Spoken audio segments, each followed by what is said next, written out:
ನಮಸ್ಕಾರ. ವಿಡಿಯೋ ನೋಡುವಂತ ಎಲ್ಲ ಆತ್ಮೀಯ ವೀಕ್ಷಕರಿಗೆ ಹಾಗೂ ನನ್ನ ಮುದ್ದು ವಿದ್ಯಾರ್ಥಿ ಬಳಗಕ್ಕೆ ಹೃದಯಪೂರ್ವಕ ಧನ್ಯವಾದಗಳನ್ನ ಹೇಳುತ್ತಾ ಇವತ್ತಿನ ವಿಡಿಯೋದಲ್ಲಿ ನಿಮ್ಗೆ ಏನು ಹೇಳ್ಕೊಡ್ತಾ ಇದ್ದೇನೆ ಅಂದ್ರೆ, ಬಹಳಷ್ಟು ಮಂದಿ ಕೇಳ್ತಾ ಇದ್ರು, ಸರ್ ಇವತ್ತು ಗ್ರಾಮ ಪಂಚಾಯತಿಯಲ್ಲಿ ಬರುವಂತ ಮನೆಗಳಿಗೆ ನಾವು ಕೂಡ ಆನ್ಲೈನ್ ನಲ್ಲಿ ಅರ್ಜಿಯನ್ನ ಸಲ್ಲಿಸಿ ಮನೆ ಇಲ್ಲದವರು ಈ ಒಂದು ಯೋಜನೆ ಅಡಿಯಲ್ಲಿ ಮನೆಯನ್ನ ಪಡೆಯಬಹುದು ಅಂತೇಳಿ ಬಹಳಷ್ಟು ಮಂದಿ ಕೇಳ್ತಾ ಇದ್ರು.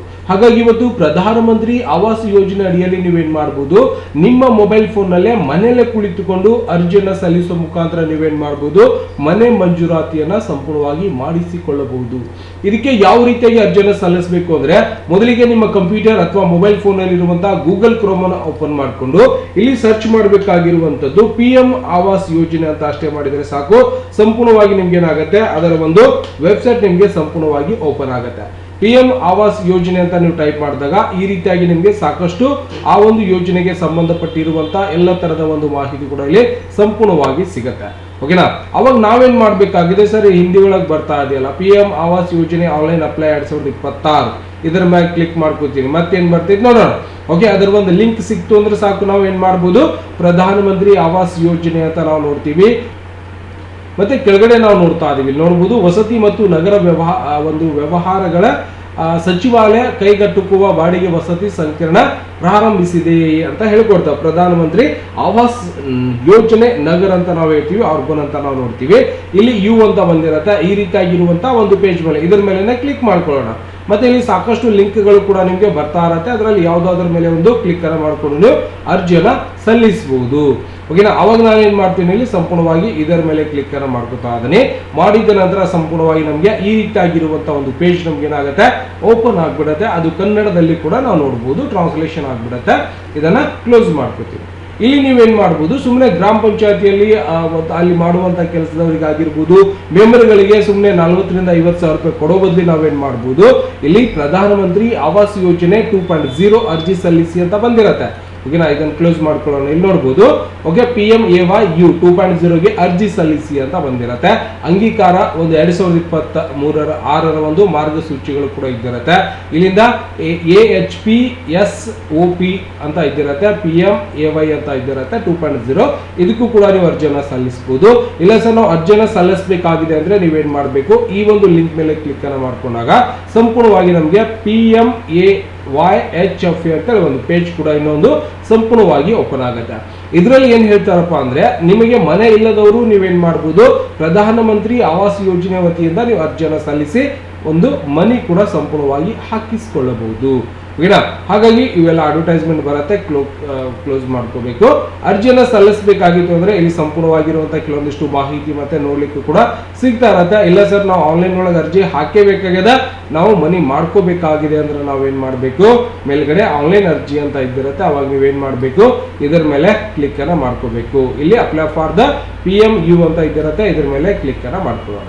ಮಾಡಿದ ನಂತರ ಇಲ್ಲಿ 2 ಯೋಜನೆಗಳಿಗೆ ನೀವು ಅರ್ಜಿಯನ್ನು ಸಲ್ಲಿಸಬಹುದು. ಮಾಡಿದ ನಂತರ ಈ ರೀತಿಯಾಗಿ ಕೂಡ ನಮಗೆ ಒಂದು ಪೇಜ್ ಸಂಪೂರ್ಣವಾಗಿ ಓಪನ್ ಆಗುತ್ತೆ. ಇದು ಏನ್ ಹೇಳ್ಕೊಡ್ತಿದ್ದಪ್ಪ ಅಂದ್ರೆ, ಇದನ್ನ ಕನ್ನಡದಲ್ಲಿ ಟ್ರಾನ್ಸ್ಲೇಷನ್ ಮಾಡ್ಕೊಳ್ಳೋಣ. ಅಂದ್ರೆ ನಿಮ್ಗೆ ಜಾಗ ಇದೆ ಅಥವಾ ಮನೆ ಕಟ್ಟಲಿಕ್ಕೆ ಹಣ ಬೇಕಾಗಿದೆ, ಈ ರೀತಿಯಾಗಿ ಕೇಳುತ್ತೆ ನಿಮ್ಗೆ ಏನ್ ಬೇಕು ಅಂತೇಳಿ. ಇದರ ಪ್ರಕಾರ ನೀವೇನ್ ಮಾಡಬಹುದು, ಇದನ್ನು ಸಂಪೂರ್ಣವಾಗಿ ಓದ್ಕೊಂಡು ಇದರಲ್ಲಿ ನೀವೇನ್ ಮಾಡಬಹುದು, ಸಪೋಸ್ ಒಂದು ಸಬ್ಸಿಡಿ, ಒಂದು ಬಡ್ಡಿ ಸಬ್ಸಿಡಿ ಯೋಜನೆ ಅಡಿಯಲ್ಲಿ ತಗೋಬೇಕಾಗಿದೆ ಸರ್ ಅಂದ್ರೆ ನೀವು ಇದನ್ನ ಅಪ್ಲೈ ಮಾಡಿಕೊಂಡು 3 ರಿಂದ 6 ಲಕ್ಷ ರೂಪಾಯಿ ಅಥವಾ 9 ಲಕ್ಷದವರೆಗೆ ನೀವು ಒಂದು ವಾರ್ಷಿಕ ಆದಾಯ ಹೊಂದಿರುವವರು ಏನ್ ಮಾಡಬಹುದು, ಈ ಒಂದು ಆಪ್ಷನ್ಸ್ ಅನ್ನ ನೀವು ಸೆಲೆಕ್ಷನ್ ಮಾಡಿಕೊಂಡು ಅರ್ಜಿಯನ್ನ ಸಲ್ಲಿಸಬಹುದು. ಸಮಾಧಾನದಿಂದ ಇವೆಲ್ಲ ಸಂಪೂರ್ಣವಾಗಿ ಓದ್ಕೊಂಡು ನೀವು ಏನ್ ಮಾಡಬೇಕು, ಆನ್ಲೈನ್ ಮುಖಾಂತರ ಅರ್ಜಿಯನ್ನ ಸಲ್ಲಿಸಬೇಕು. ಓಕೆನಾ? ಇಲ್ಲಿ ಸಂಪೂರ್ಣವಾಗಿ ಓದ್ಕೊಂಡು ನಾನು ಅರ್ಜಿಯನ್ನ ಸಲ್ಲಿಸಬೇಕಾಗಿದೆ ಸರ್ ಅಂದ್ರೆ ಏನ್ ಮಾಡಬೇಕು, ಇಲ್ಲಿ ಮುಂದುವರಿಸಲು ಕ್ಲಿಕ್ ಮಾಡಿ ಅಂತ ಬರುತ್ತೆ. ಇದರ ಮೇಲೆ ಕ್ಲಿಕ್ ಅನ್ನ ಮಾಡಿಕೊಂಡು ಈ KYC ಮಾಡ್ಕೊಂಡು ನೀವೇನ್ ಮಾಡಬಹುದು, ಇಲ್ಲಿ ಆನ್ಲೈನ್ ಮುಖಾಂತರ ಅರ್ಜಿಯನ್ನ ಸಲ್ಲಿಸ್ಕೋಬಹುದು. ಓಕೆನಾ? ದಾಖಲೆಗಳು ಏನೇನ್ ಬೇಕಾಗುತ್ತೆ ಅನ್ನುವಂಥದ್ದು ಕೂಡ ಹೇಳ್ತಾರೆ. ಇದನ್ನು ಕೂಡ ನಾನು ಕನ್ನಡದಲ್ಲೇ ಟ್ರಾನ್ಸ್ಲೇಷನ್ ಮಾಡ್ಕೋತೀನಿ. ಓಕೆ, ಅರ್ಜಿದಾರರು ಆಧಾರ್ ಕಾರ್ಡ್ ಅನ್ನ ನೀವು ಕೊಡಬೇಕಾಗುತ್ತೆ. ಆಧಾರ್ ಸಂಖ್ಯೆ, ಅದರ ಪ್ರಕಾರ ನಿಮ್ಮ ಹೆಸರು, ಜನ್ಮ ದಿನಾಂಕ ಕೂಡ ಅಲ್ಲಿ ಕರೆಕ್ಟ್ ಆಗಿ ಇರಬೇಕಾಗುತ್ತೆ. ಕುಟುಂಬ ಸದಸ್ಯರ ಆಧಾರ್ ಕಾರ್ಡ್ ವಿವರ ಕೂಡ ಎಲ್ಲವನ್ನು ಕೂಡ ಕೊಡಬೇಕಾಗುತ್ತೆ. ನಿಮ್ಮ ಮನೆಯಲ್ಲಿ ಎಷ್ಟು ಜನ ಕುಟುಂಬ ಸದಸ್ಯರು ಇದ್ದೀರಿ ಅವರೆಲ್ಲರೂ ಕೂಡ ಕೊಡಬೇಕು. ಓಕೆ, ಒಂದು ಕುಟುಂಬ ಅಂದ್ರೆ ತಂದೆ ತಾಯಿ ಮಕ್ಕಳು ಅಷ್ಟು, ಅದು ಒಂದು ಕುಟುಂಬ ಆಗಿರುತ್ತೆ. ಓಕೆ, ಮತ್ತೆ ನೀವು ಯಾಕಂದ್ರೆ ಜಾಯಿಂಟ್ ಫ್ಯಾಮಿಲಿ ಇತ್ತು ಅಂದ್ರೆ ಎಲ್ಲರದ್ದು ಆಧಾರ್ ಕಾರ್ಡ್ ಕೊಡುವಂತ ಅವಶ್ಯಕತೆ ಇಲ್ಲ. ಒಂದು ರೇಷನ್ ಕಾರ್ಡ್ ಅಲ್ಲಿ ಎಷ್ಟು ಜನ ಇರ್ತೀರಿ ಆ ರೇಷನ್ ಕಾರ್ಡ್ ಪ್ರಕಾರ ಎಲ್ಲರೂ ಕೂಡ ನೀವು ಆಧಾರ್ ಕಾರ್ಡ್ ಅನ್ನ ಅಲ್ಲಿ ಕೊಡಬೇಕಾಗತ್ತೆ. ಅರ್ಜಿದಾರರ ಒಂದು ಸಕ್ರಿಯ ಬ್ಯಾಂಕ್ ಖಾತೆ ಅಂದ್ರೆ ನಿಮ್ಮ ಚಾಲ್ತಿಯಲ್ಲಿರುವಂತಹ ಒಂದು ಬ್ಯಾಂಕ್ ಖಾತೆಯನ್ನು ಇಲ್ಲಿ ತಗೊಂಡು ಅದರ IFSC ಕೋಡ್ ಆಗಿರ್ಬೋದು, ಆಧಾರ್ ಕಾರ್ಡಿಗೆ ಲಿಂಕ್ ಇರಬೇಕು, ಮೊಬೈಲ್ ನಂಬರ್ ಕೂಡ ಲಿಂಕ್ ಇರಬೇಕು. ಸಪೋಸ್ ಚಲ್ತಿ ಖಾತೆ ಇರುವಂತದನ್ನ ನೀವು ಕೊಡ್ಬೇಕಲ್ಲಿ. ಓಕೆ, ಆದಾಯ ಪುರಾವೆ ನೀವು PDF ಫೈಲ್ ಒಳಗೆ 100 KB ಒಳಗೆ ನೀವೇನ್ ಮಾಡಬೇಕಾಗುತ್ತೆ, ಇನ್ಕಮ್ ಕಾಸ್ಟ್ ಕೂಡ ಇಲ್ಲಿ ಲಗತ್ತಿಸಬೇಕಾಗಿರುವಂತದ್ದು. ಅದಾದ ನಂತರ ಭೂ ದಾಖಲೆ BLC ಅಂತ ನಾವು ಹೇಳ್ತೀವಿ, ಅದನ್ನು ಕೂಡ ನಾವು ಕೊಡ್ಬೇಕಾಗುತ್ತೆ. ಅಂದ್ರೆ ಜಾಗ ಇದೆಯಾ ಅಥವಾ ಉತ್ತಾರ ಇದೆಯಾ ಏನೈತಿ ಅನ್ನೋದನ್ನ ನಾವಲ್ಲಿ PDF ರೂಪದೊಳಗೆ ಕೊಡ್ಬೇಕಾಗ್ತದೆ. ಓಕೆನಾ.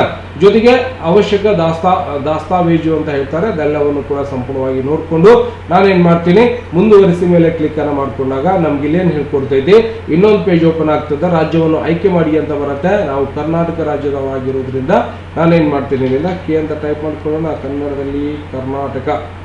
ಓಕೆ, ಕರ್ನಾಟಕ ಸೆಲೆಕ್ಷನ್ ಮಾಡ್ಕೋತೀನಿ. ಇಲ್ಲಿ ಮನೆಯ ವಾರ್ಷಿಕ ಆದಾಯ ನೀವು ಎಲಿಜಿಬಲ್ ಇದ್ದೀರಾ ಇಲ್ಲ ಅಂತ ಕೇಳುತ್ತೆ. ಓಕೆ, ನಾನು ಎಲಿಜಿಬಲ್ ಇದ್ದೀನೋ ಇಲ್ಲೋ ಅಂತೇಳಿ 25,000 ಹಾಕಿದ್ದೀನಿ. ಇಲ್ಲಿ ಅವಲಂಬಿತವಾಗಿ ಆಯ್ಕೆ ಮಾಡಿ ಅಂತ ಬರುತ್ತೆ. ಫಲಾನುಭವಿ ನೇತೃತ್ವದಲ್ಲಿ ನಿರ್ಮಾಣ, ಸಪೋಸ್ ಪಾಲುದಾರಿಕೆಯಲ್ಲಿ ಕೈಗೆಟುವ ವಸತಿ, ಬಡ್ಡಿ ಸಹಾಯಧನ ಯೋಜನೆ ಅಂತ ನಾವು ಹೇಳ್ತೀವಿ. ಹೌದಾ, ನನಗೇನು ಬೇಕಾಗಿಲ್ಲ, ಒಂದು ಫಲಾನುಭವಿಯ ನೇತೃತ್ವದಲ್ಲಿ ನಿರ್ಮಾಣ ಅಂತ ನಾನು ಇದನ್ನ ಕ್ಲಿಕ್ ಮಾಡ್ಕೋತೀನಿ. ಏನ ಅದಾದ ನಂತರ ಇಲ್ಲಿ ಏನ್ ಹೇಳ್ಕೊಡ್ತಾರೆ, ನೀವು ಭಾರತದಲ್ಲಿ ಎಲ್ಲಿ ಆದರೂ ಪಕ್ಕಾ ಮನೆ ಹೊಂದಿದ್ದೀರಾ ಅಂತ ಕೇಳತ್ತೆ. ಪಕ್ಕಾ ಮನೆ ಅಂದ್ರೆ ಸುಸಜ್ಜಿತವಾದ ವಸತಿ ನೆಲೆ ಇತ್ತು ಅಂದ್ರೆ ಹೌದು ಅಂತ ಹೇಳ್ಬೇಕು, ಪಕ್ಕಾ ಮನೆ ಇಲ್ಲ ಅಂದ್ರೆ ಇಲ್ಲ ಅಂತ ಹೇಳ್ಬೇಕು. ಜೊತೆಗೆ ಕಳೆದ 20 ವರ್ಷಗಳಲ್ಲಿ ನೀವು ಕೇಂದ್ರ ರಾಜ್ಯ ಸರ್ಕಾರದ ಯಾವುದಾದ್ರೂ ವಸತಿ ಯೋಜನೆ ಅಡಿಯಲ್ಲಿ ಮನೆಯನ್ನ ಪಡೆದುಕೊಂಡಿದ್ದೀರಾ ಅಂತ ಕೇಳುತ್ತೆ. ನೀವು ಆಲ್ರೆಡಿ ಮನಿ ಏನಾದ್ರು ಹಾಕಿಸ್ಕೊಂಡಿದ್ದೀರ ಅಂದ್ರೆ ಎಸ್ ಅಂತ ಹೇಳ್ಬೇಕು, ಇಲ್ಲ ಅಂದ್ರೆ ಇಲ್ಲ ಅಂತ ಹೇಳಿ ನೀವು ಕ್ಲಿಕ್ ಅನ್ನ ಮಾಡ್ಕೊಂಡು ಅರ್ಹತಾ ಪರಿಶೀಲನೆಯನ್ನ ಮಾಡ್ಕೋಬೇಕು. ಮಾಡಿದ ನಂತರ ಇಲ್ಲಿ ಸಂಪೂರ್ಣವಾಗಿ ನಿಮಗೆ ಈ ರೀತಿಯಾಗಿ ಒಂದು ಪೇಜ್ ಓಪನ್ ಆಗುತ್ತೆ. ಆದ ನಂತರ ನೀವೇನ್ ಮಾಡ್ಬೇಕು, ಯಾರ ಒಂದು ಅರ್ಜಿಯನ್ನ ಸಲ್ಲಿಸಾದ್ರೆ ಅವರ ಒಂದು ಆಧಾರ್ ಕಾರ್ಡ್ ನಂಬರ್ ಹಾಕಿ, ಆಧಾರ್ ಕಾರ್ಡ್ ಅಲ್ಲಿ ಯಾವ ರೀತಿಯಾಗಿ ಹೆಸರಿದೆ ಅದೇ ರೀತಿಯಾಗಿ ಹೆಸರನ್ನು ಹಾಕೊಂಡು ನೀವೇನ್ ಮಾಡ್ಬೇಕು, ಈ KYC ಸಂಪೂರ್ಣವಾಗಿ ಪರಿಶೀಲನೆಯನ್ನ ಮಾಡಿಕೊಂಡು ಜನರೇಟ್ OTP ಮೇಲೆ ಕ್ಲಿಕ್ ಅನ್ನ ಮಾಡಿದಾಗ ಸಂಪೂರ್ಣವಾಗಿ ಏನಾಗುತ್ತೆ, OTP ಜನರೇಟ್ ಆಗುತ್ತೆ. ಆ ಒಂದು OTP ಅನ್ನು ಹಾಕಿ ನೀವು ಮುಂದುವರೆಸಿಕೊಂಡು ಈ ಒಂದು ಆನ್ಲೈನ್ ಅರ್ಜಿಯನ್ನ ಬಹಳಷ್ಟು ಸರಳವಾಗಿದೆ. ಮೊಬೈಲ್ ಫೋನ್ ನಲ್ಲಿ ನೀವೇನ್ ಮಾಡಬಹುದು, ಈ ಒಂದು ಅರ್ಜಿಯನ್ನ ಸಂಪೂರ್ಣವಾಗಿ ಸಲ್ಲಿಸ್ಕೋಬಹುದು. ಆಧಾರ್ ದೃಢೀಕರಣಕ್ಕೆ ಸಮ್ಮತಿ ಅಂತ ಬಂದಿರುತ್ತೆ. ಇದನ್ನ ಆಧಾರ್ ಕಾರ್ಡ್ ನಂಬರ್ ಹಾಕಿ ಆಧಾರ್ ಕಾರ್ಡ್ ಅಲ್ಲಿ ಇರುವಂತಹ ಹೆಸರು ಹಾಕೊಂಡು ಬಹಳಷ್ಟು ಸರಳವಾಗಿದೆ. ಆ ಒಂದು ಅರ್ಜಿಯನ್ನ ಸಂಪೂರ್ಣವಾಗಿ ಸಲ್ಲಿಸ್ಕೋಬಹುದು. ಕನ್ನಡದಲ್ಲಿ ಪೇಜ್ ಅನ್ನು ಓಪನ್ ಮಾಡ್ಕೊಂಡ್ರೆ ನಿಮಗೂ ಕೂಡ ಕನ್ನಡದಲ್ಲಿ ಓದ್ಕೊಂಡು ಅಲ್ಲಿ ನಿಮ್ಮ ಒಂದು ಮಾಹಿತಿಯನ್ನ ಎಂಟ್ರಿ ಮಾಡ್ತಾ ಹೋದ್ರೆ ಈ ಒಂದು ಅಪ್ಲಿಕೇಶನ್ ಕಂಪ್ಲೀಟ್ ಆಗಿ ಸಕ್ಸಸ್ಫುಲ್ ಆಗಿ ಕಂಪ್ಲೀಟ್ ಆಗುತ್ತೆ. ಯಾಕಂದ್ರೆ ನಾನು ಮುಂದುವರಿಸಲಿಕ್ಕೆ ಯಾವ್ದಂತ ಅರ್ಜಿ ಸಲ್ಲಿಸಬೇಕು ಅಂತ ನನ್ನ ಕಡೆ ಆಧಾರ್ ಕಾರ್ಡ್ ಇಲ್ಲ. ಹಾಗಾಗಿ ದಯವಿಟ್ಟು ಕ್ಷಮೆ ಇರಲಿ, ಸುಮ್ಮನೆ ಏನ್ ಸರ್ ಅರ್ಧ ಹೇಳಿದ್ರಲ್ಲ ಅಂತೇಳಿ. ಬಟ್ ಆನ್ಲೈನ್ ಅರ್ಜಿ ಸಲ್ಲಿಸುವಂತ ಒಂದು ಹಂತಕ್ಕೆ ಬಂದಿವಿ ನಾವು. ಈಗ ಮುಂದೇನ್ ಬರ್ತೈತಪ್ಪ ಅಂದ್ರೆ ನೀವು ಈ KYC ಆಧಾರ್ ಕಾರ್ಡ್ ನಂಬರ್ಗೆ OTP ಬರ್ತಂದ್ರೆ OTP ಹಾಕಿ ಈ KYC ಮಾಡ್ಕೊಂಡ್ರೆ ಆಟೋಮೆಟಿಕ್ ಆಧಾರ್ ಕಾರ್ಡ್ ಅಲ್ಲಿ ಇರುವಂತಹ ಡೇಟಾ ಪ್ಯಾಚ್ ಇದ್ರೊಳಗೆ ಆಗ್ಬಿಡ್ತೈತಿ. ನೀವು ಈಸಿಯಾಗಿ ಅಪ್ಲಿಕೇಶನ್ ವನ್ನ ಸಲ್ಲಿಸ್ಕೋಬಹುದು. ಓಕೆನಾ. ನೀವು ಅಪ್ಲಿಕೇಶನ್ ಹಾಕಿದ ನಂತರ ಇದರ ಒಂದು ಪ್ರತಿ ಏನ್ ಮಾಡ್ರಿ, ಒಂದು ನಿಮ್ಮ ಹತ್ತಿರದಲ್ಲಿರುವಂತಹ PDO ಅಧಿಕಾರಿಗಳಿಗೆ ಕೊಟ್ಟು ಒಂದು ದೃಢೀಕರಣ ಒಂದು ಪತ್ರವನ್ನ ನೀವು ತಗೋಬಹುದು. ಓಕೆನಾ. ಈ ರೀತಿಯಾಗಿ ಮನೆ ಇಲ್ಲದವರು ದಯವಿಟ್ಟು ಅರ್ಜಿಯನ್ನು ಹಾಕೋರಿ, ಮನೆಯನ್ನ ಮಂಜೂರಾತಿ ಪಡೆದುಕೊಂಡು ನೀವು ಕೂಡ ಮನೆಯನ್ನ ಕಟ್ಕೋಬಹುದು. ದಯವಿಟ್ಟು ಈ ಅರ್ಜಿ ಪ್ರಾರಂಭದಲ್ಲಿದೆ, ದಯವಿಟ್ಟು ಯಾರಿಗೆಲ್ಲ ಮನೆ ಇಲ್ಲ ಇವತ್ತು ನಿಮ್ಮ ಸ್ನೇಹಿತರಿಗೆ ಶೇರ್ ಮಾಡ್ರಿ, ಪಾಪ ಅವರಿಗೂ ಕೂಡ ಹೆಲ್ಪ್ ಆಗಲಿ ಅಂತೇಳಿ. ಓಕೆನಾ. ಮನೆಗೆ ಅರ್ಜಿ ಹಾಕೊಂಡು ಅವರ ಹಣಬಾರದಲ್ಲಿತ್ತು ಅಂದ್ರೆ ಮನೆ ಆಯ್ಕೆಯಾಗಿ ಅವರಿಗೂ ಕೂಡ ಮನೆ ಸಿಗಬಹುದು. ಓಕೆನಾ. ದಯವಿಟ್ಟು ಹೇಳಿರುವಂತ ಮಾಹಿತಿ ಇಷ್ಟ ಆಗಿದ್ದು ಅಂದ್ರೆ ವಿಡಿಯೋ ಲೈಕ್ ಮಾಡೋದನ್ನ ಮರಿಬಾರ್ದು. ಸಪೋಸ್ ಯಾರಾದ್ರೂ ಆಧಾರ್ ಕಾರ್ಡ್ ಕೊಟ್ರೆ ನಾನು ಕಂಪ್ಲೀಟ್ ಆಗಿ ಆನ್ಲೈನ್ ಅರ್ಜಿ ಹಾಕಿ ಸಲ್ಲಿಸಿ ಅವರಿಗೆ ತೋರಿಸ್ಕೊಡ್ತೇನೆ. ಓಕೆನಾ. ದಯವಿಟ್ಟು ಹೇಳಿರುವಂತ ಮಾಹಿತಿ ಇಷ್ಟ ಆಗಿತ್ತು ಅಂದ್ರೆ ವಿಡಿಯೋ ಲೈಕ್ ಮಾಡೋದನ್ನ ಮರಿಬಾರ್ದು. ಮತ್ತೆ ಸಿಗೋಣ ಮುಂದಿನ ವಿಡಿಯೋದಲ್ಲಿ. ನಮಸ್ಕಾರ. ವಿಡಿಯೋ ನೋಡುವಂತ ಎಲ್ಲ ಆತ್ಮೀಯ ವೀಕ್ಷಕರಿಗೆ.